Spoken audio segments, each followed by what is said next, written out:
Hathara ya mwaki uria ũtuthũkĩte taũni-inĩ ya Kalundu Kitui nĩguo ũgucĩrĩirie magana ma aikari magĩũka kũũbũria ona gũtuĩka mũirie mũingĩ wĩkinyĩtie. Onjoria matiganĩte nĩ maratarĩte hathara ya mamilioni ma mbeca kuona gũtirĩ kĩndũ mangĩroereire. Ona moshi inatoka saidi ya Kalundu, hii area unayoona hao watu wamefurika hapa, tukakimbiza tulikuwa tunakimbizana na hiyo moshi kutoka town, kila mtu amekuja akikimbia hii side tuangalie nini inaendelea. Tukapata hii building ya Beach Club na hii area Starehe Point huku chini, upande wa chini mahali kunauzwa mali.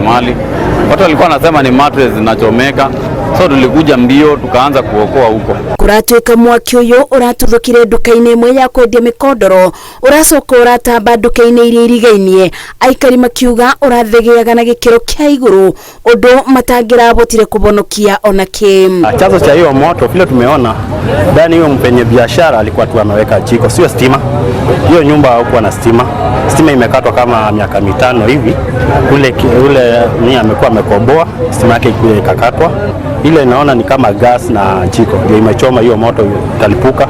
Aikari ya magĩcakaia gĩko gĩkĩ kĩa wanangi nĩ mamenereirie ũtungata wa kũboria mĩaki kaunti-inĩ ĩyo, makiuga korwo kũrarĩ na ngari ya thima mwaki indo icio nĩ ngĩrabonokirio. Najaribu kumpigia bwana municipal manager ambaye amenieleza ya kwamba ile ngari lao la mazima moto haiko karibu, ilipelekwa ngari nchini Nairobi, na ndio unaona kulikuwa na matatizo ya hiyo ngari kufika hapa. Na tumewachagua watu kama gavana, MCS na MPs watusaidie. Kitu kama hii haifai kufanyika namna hii. Hata sasa tunazima moto na mikono, na kuna mazima moto akaunti imesimama pale.